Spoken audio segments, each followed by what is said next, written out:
Well, May is Better Sleep Month, and that's one aspect of retirement you might not really think about. Are you getting enough sleep? Are you getting good sleep? It's better for your overall health and enjoyment in retirement. We're going to talk all about it today, coming up. Welcome to Retirees Radio, your one-stop shop for retirement planning. Tune in and get ready to take control of your retirement future. Well, hello and welcome into Retirees Radio. I'm Ben George with Victor Medina.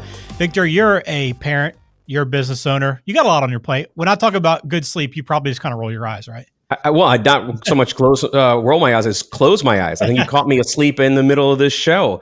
Man, I will tell you, sleep has been one of those things. It's my great white whale. I don't know if that makes me Ahab, but I have not been able to master really great sleep. And I would tell you the most irritating thing from someone that doesn't sleep very well is anytime that you talk with somebody that sleeps really well. And they'll tell you, hey, I sleep like a baby, 12 hours, I shut my eyes, I don't wake up till the next day. And I was like, you're an irritating individual. Get out of my face. You don't help me a bit. So yes, I'm somebody that values sleep. I don't know that I've ever really mastered it, but you're right that I think this show is going to be really helpful because it is such a crucial component of having great health and really starting to love and enjoy what retirement's going to look like, that you're actually maybe sleeping again if you've finally gotten away from your job and you are fully retired. All the cares have gone away maybe.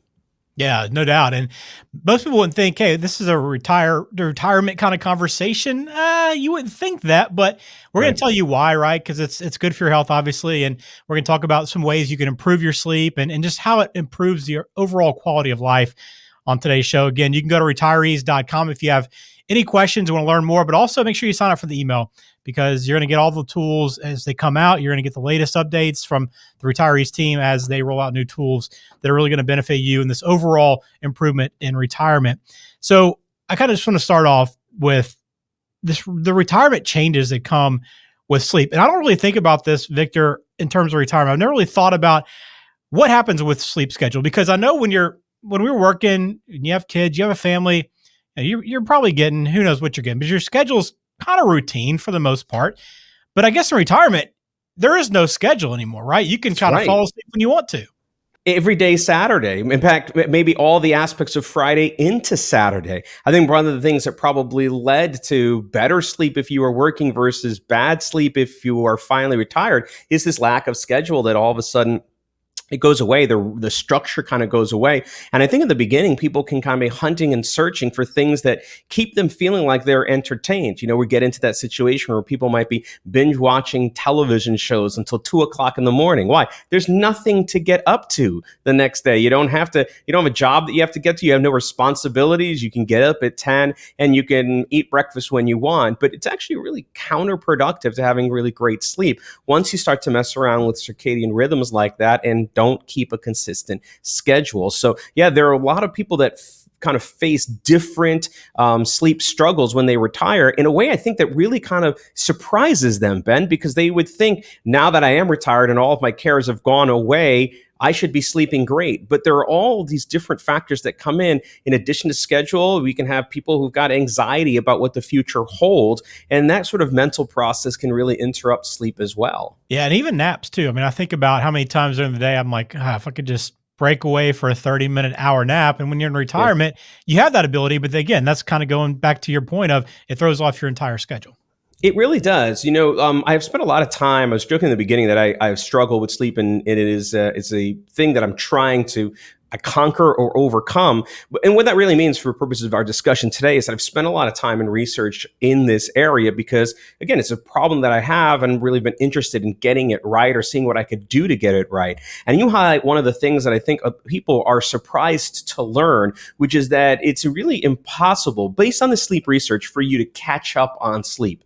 Or, in fact, the work that you would be doing to catch up on sleep, namely to be taking naps during the day, are counterproductive to having really productive sleep in the evenings. You know, it kind of cuts against our ability to get back into a natural rhythm. So even things that seem like they're really good ideas, like lying down and catching a nap, if you're struggling with sleep, can actually work against you when it comes down to having a really good and productive night's sleep. And also, obviously, health challenges pop into this conversation as well. And I know these also apply to me, you, anybody that's working younger. alcohol, medication, or social interaction, all these things. But I guess you kind of highlight these a little bit more once you're in retirement, right? When maybe you don't have as much social interaction or you don't have as much physical activity as you were used to. Yeah, but I like to think about it from two different perspectives. You can have people, as I was sort of hinting at the beginning, that begin to overindulge in things where they begin to adopt a lifestyle where they're kind of filling their meaning with things that they weren't doing in the past. And I'm not saying that people are going to develop, a drinking habit or a problem afterwards, but you can become a little less responsible around that when you're retired because, again, you're in that process of sort of enjoying life. And so, for example, most of the research suggests that if you have an alcoholic beverage within about 2 to 3 hours before your normal bedtime, it can really interrupt your sleep. And so if you might imagine that people are having a late dinner, they're now all of a sudden scheduling something that they can stay out longer and actually enjoying themselves with a bottle of wine or two, it can come back around and affect sleep in a negative way. So you can get people that are on that end where they're starting to do things that they didn't do before, and then that's having an impact because they're really not helpful for having sleep. Then you hinted at the other direction, which is that as people retire, they can become a little bit more isolated. In fact, this is one of the things that we've highlighted in the show before, which is that one of the most important things that people can do on that the kind of edge of becoming retired or, just on the turnover to that is finding a new purpose or identity. For so long, people have had their identity wrapped up in large part by what they did for their job. And I'm not saying that they were identified by their work, like I'm an engineer and so I identify with an engineer, but even what they were doing for work, what it meant back at home, the salary that they were earning, the fact that they might have been a provider, the fact that they were important at their job. Most people are at the height of their skills towards the end of that when they've acquired all of the knowledge and experience that people are looking up to them. You start to pull that stuff away, and all of a sudden people start to flounder with trying to find a new purpose or identity for what they will be doing to, be important, to be somebody that is substantial and worth something in the world. And that isn't overselling it because I think people can get extremely lonely when they make that switch. And so going back to sleep, if we're not having those types of regular interactions, if we're in that situation where are isolated and our best friend is our social media account or a binge watching television show that might bring us out to 11, 12, 1 o'clock in the morning before we try to get to sleep, of course, that can have a bearing on whether or not people are sleeping and resting well. And of course, the extension of that they're not feeling well, that they don't feel energized, that they don't feel like it's like a little cyclical, isn't it? Like you get back to that point in time where people are feeling like maybe I ought not to engage because I'm not really feeling great right now. I don't have the energy to pick up hobbies.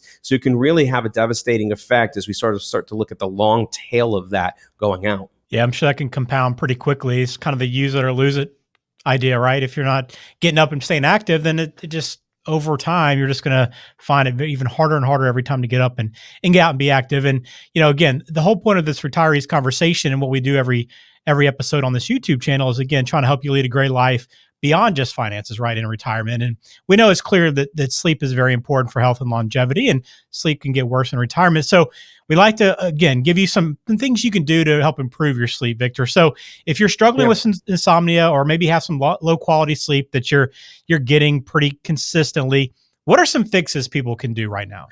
All right. So in order to do that, I think we have to lay out what a normal sleep pattern looks like. I think most people will be surprised to learn that we actually have about 4 different cycles of sleep in about 90-minute or an hour and a half. That's the length of the cycle. And this is really important because if you think about the total amount of time that you might want to stay or be asleep, most of the recommendations is that you need to sort of be in bed or sleeping for 7 to 8 hours. Why is that relevant? Well, because it gets us through 4 cycles at an hour and a half each. It's about 6 hours of rest in between there for a full night. And those cycles are not all equal. Some of those cycles you spend in deep sleep, or would consider to be restorative sleep. Some of that time we spend in REM or light-based sleep, and you'll actually spend sort of 2 of those cycles in one of those areas and 2 of those cycles in another area. So now kind of understanding what an entire sleep cycle looks like, that we have sort of these 4 90-minute stints, it starts to clarify things like times that we should go to bed or how long sleep should last. It's very difficult for people to, for example, maintain really great health around a 4-hour sleep schedule or a 5-hour sleep schedule, because they tend to be missing one or more of those cycles that has been sort of shown to be what's needed. The second component of that is, especially for people that are in insomnia or suffering from insomnia, a lot of people struggle with the idea that they can't be asleep. And so they sort of consternate around that, and they really force themselves to try to go to sleep, and then they get frustrated when they can't. Most of the research actually suggests that you wake up and stay awake for the completion of that cycle. So if you get interrupted, let's say that you've been asleep from 10 to 11:30 or 12, that's one cycle. You get up around 12 and you're struggling, you may not want to try to go back to sleep until maybe 2 a.m. when you've completed what that cycle would have been. And now you have the opportunity for a full 2 additional cycles to go in, maybe the next 3.5 hours to go through there. So I want to kind of give some people that are struggling with insomnia a counter, sort of against conventional wisdom recommendations, is that you shouldn't really fight with that. You should get to the end of that particular period and then attempt to do this. So a lot of people will recommend you sort of get up. Then there's other things that we can do to start to educate our body about what those times are. And we mess with this all the time, Ben. We mess with it all the time. And one of those biggest signals that we get is when and how we bring daylight into our eyes and into our brain.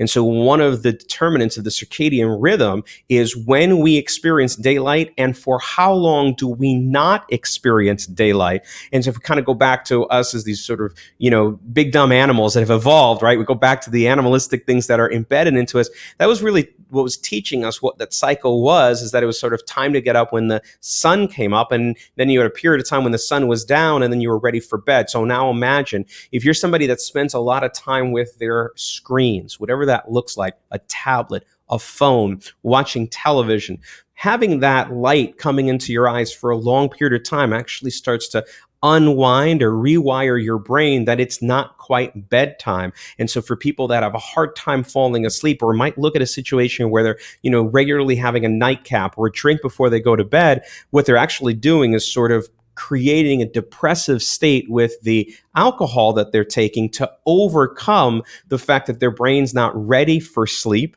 and therefore, because they've been staring at these screens, and so it kind of tries to override that. If we eliminated both sides of that, which is really start to put down the screens at least 2 hours before you try to go to bed, certainly avoid alcohol, you can start to get back into that normal circadian rhythm where it says if it's been dark for a while, a lot of people fall asleep, and in this you can probably lean to support to. A lot of people fall asleep as they try to read. They say, like, I would love to read, but I always fall asleep when I do that. Well, why is that? Well, in large parts because we have quieted our brain. We've quieted the input through our eyes about what time it is, and so your brain finally it's like, I guess it's time to rest. We do so little around actually programming in downtime, but reading is one of those things with sort of, a low light or something that would be not the brightest light, operating room light, for you to be able to start to unwind as you get into the evening. And you also want to start to educate your body about, it's almost like training the dog, so to sense, like, where are we and what is it time to do? A lot of people should treat their bed as only the place that they sleep, as opposed to the place that they watch television or unwind. And I know that that's a big struggle for people that are busy, and their only time to connect with a loved one might be when you're at the end of the evening and now you've got something on the television, you're each on your device trying to spend some time together. We really want to think about the bed as the place that we sleep and not necessarily the place that we do our daytime activities from that. So those are just a couple of things that I'd recommend. Look at the length of time that you have, really trying to go ahead and, on first getting up, see daylight for about 20 minutes or so, and really starts to educate your brain and your body that this is time to get up, and really avoiding sources of artificial light towards that ending part of the night, so that make sure that kind of people start to get into the rhythm of saying this is now time to go to bed. At Retirees, we believe that retirement is much more than taking care of your finances. The key to true retirement success is addressing things like health and fitness, relationships, community involvement, personal development, and more. Retirees wants to provide you with real steps to reach financial success, so join our mailing list to be the first to receive the tools, insights, and planning guides you need to enjoy a fulfilling retirement. It's so tough. I mean, I'm guilty of it. I'm on my phone almost up until I go to sleep, and it's one of the first things I do in the morning. And I know I've tried to be very, strict about. I want to wake up and like let my eyes adjust. I've heard that to be very important. And thankful. I've been thankful to have very good eyesight most of my life, so it hadn't really been a problem. But man, it's just so tough to stick to these things. But it kind of goes to that bigger picture of retirement planning, right? It's just we know what we need to do, but it's just so hard for us as humans to execute properly. It really is, and it takes sometimes a commitment in the face of struggle because for people that are having a difficult time sleeping, it can seem seem like it's a good idea to turn to starting to take medication for it, or really looking at the things that solve the problem quickly. If you imagine this is a habit that has been developed over time, and so our new habit is going to take some time to develop as well, and that can feel like a real struggle, especially with if you have a bad night's sleep, you really feel like garbage the next day. And it's really interesting too because there is a hormone, and the name will escape me, that builds up over time. And a lot of people will drink coffee as a way to stay awake, and they think that, or they believe, it's long been thought, that it's the stimulant that's in the caffeine that keeps you awake. And what they've discovered is that it's actually a preferred binding site for this growing hormone over time. So what happens is that it's preferred so you don't feel the effect of this accumulating hormone that tells you that you're feeling tired. And that's why we have that crash afterwards when we've had the coffee, because all of a sudden this caffeine that is preferred in that binding site goes away, half-life goes away, and then all of the accumulating portions of this hormone start to wash over those receptors. And now all of a sudden you feel like you're really lethargic. So I really sympathize with people that are struggling with sleep. I'm one of them, because you can try to think that you need to have a quick fix off of that. And sometimes the fix that you need is going to take a longer period of time. But we have some tools that we can start to think about, Ben, that can help us, monitor what kind of sleep that we're in, and maybe some things that we can do about that. Yeah, I think that's what's important, right? You're trying to train your body, as you mentioned, to kind of instill these new habits. But the other part of that is listening to your body, right? And you're right. There is so much technology. I have an Apple Watch. My wife uses, I believe, a Fitbit, but she always will check and see how much deep sleep did I get. And it's very rare that we get a lot as parents of young kids. Yeah, I'm accused and guilty of people that know me of being a gadget kind of guy. Same. And so I've accumulated a number of gadgets that I use that are really specifically around sleep. I like to think about them as a set of checks and balances, but I use one of those rings that people put around their minds, the Aura ring. I've had that for a number of years, and I put that on when I go to bed. And I also happen to have one of these Whoop bracelets that also monitors your activity. And I kind of read them against each other to make sure that they're accurate. By the way, they're always accurate. When they tell me I have a sucky night's sleep, they say both that I had a sucky night's sleep, and they're consistent about that fact.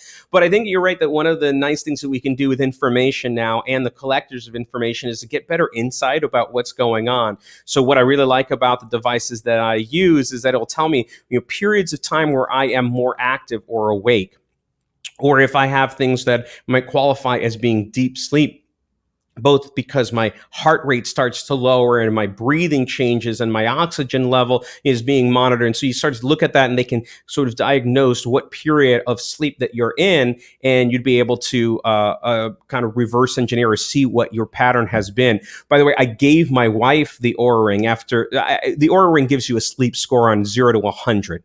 And I am somewhere between 60 and 70 on a regular basis. I have a doctor who said puts a lot of his patients on. He says, all of my patients score in the 90s. I said, is that the premium program? Do I have to pay extra for something like that? So I have the ring, and I've been wearing it, and the scores are always abysmal, or I think they're abysmal.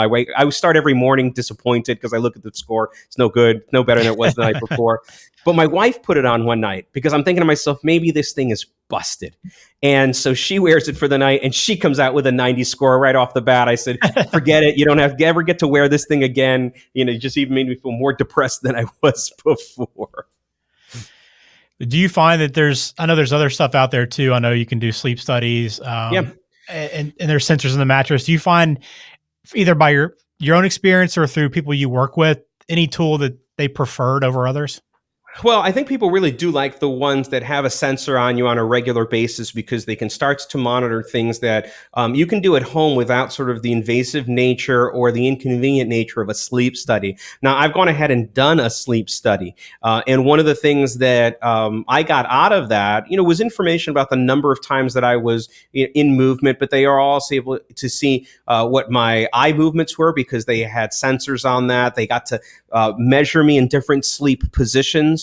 But that was something that you wouldn't repeat on a regular basis. So while I got decent information from that, I think the home-based remedies give you an insight without all of the inconvenience and sometimes expense. Not every carrier or insurance company will cover what a sleep study is. So it's going to give you some additional insight in there. So I would recommend for people to start with that first line of defense, either using, a ring or a bracelet or even the Apple Watch or something that would start to give them some insight, because I think the one-time piece of information is not as helpful as having sort of a history or a pattern of what that looks like. And that's really where we start to gain some insight about the different things that we can do. And then kind of going back to things that you can change and try along the way, some people would benefit, for example, from making their room very cold and or from making it very dark. And so you can start to experiment and play with different environmental considerations that are often better ways of adjusting your sleep in a positive way than, let's say, medications that you might be taking. You might experiment for a while with reducing or eliminating your intake of caffeine, especially late in the afternoon or into the evening. Same thing with respect to alcohol. Same thing with respect to certain supplements that they've suggested are helpful for sleep. And these would be sort of natural things like magnesium supplements rather than other things like melatonin, which they've really done some research on, suggested that, the dosage that most people take is way more than it is your system to fall asleep. And it really isn't the problem that people are trying to solve. So you kind of diagnose, I have a problem falling asleep. Do I have a problem staying asleep? Do I have a problem with the length of sleep that I have? And sort of going through the mechanism of identifying what the issue is and starting to adjust some of the environmental or circumstantial things that are around your sleep and seeing if you can't make a better change for that. But sort of wrapping up where we are for today's show, it's really such an important element to get right. If we go back to the overarching goals of kind of retirees and why we exist, we're here really trying to help people maximize the time and experience that they have in retirement. We want the next 10, 20, 30 years to be the best years of your life. And a couple of things that are going to determine whether or not that's the case is you're going to be your physical health. And one of the things that determines your physical health is, are you getting rest on a regular basis? So I'm of a belief that sleep is one of the biggest and often almost underrated places that we can spend time paying attention to health that can have such better effects or good effects down the road as we can get that part right. How many other things fall into place? Our energy level, our ability to become physically active, just maybe a lack of a depressive state because we are rested and we feel good. All of those things I think will factor in to having a better experience in retirement if you can kind of get right around sleep.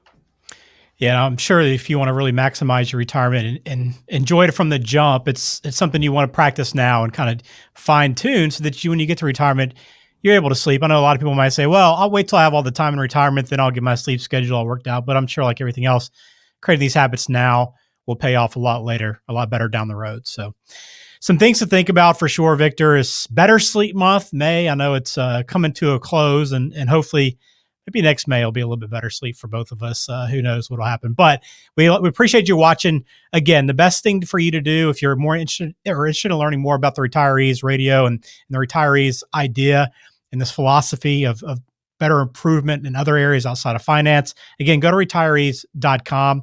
You can sign up, drop your email in. You'll be the first to find out about tools, planners, other things that come out from the Retirees team.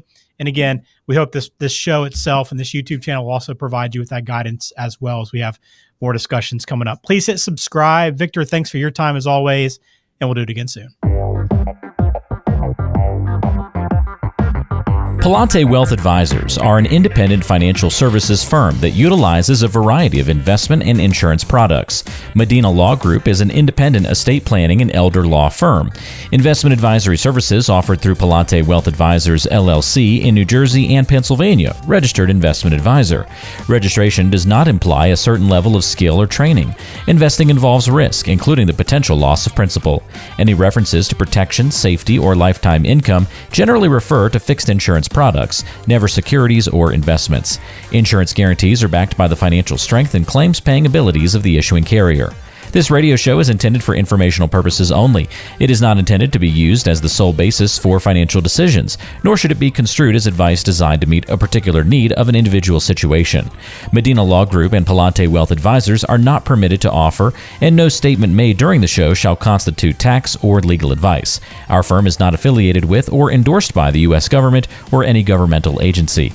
The information and opinions contained herein provided by third parties have been obtained from sources believed to be reliable, but accuracy and completeness cannot be guaranteed by Medina Law Group and Palante Wealth Advisors.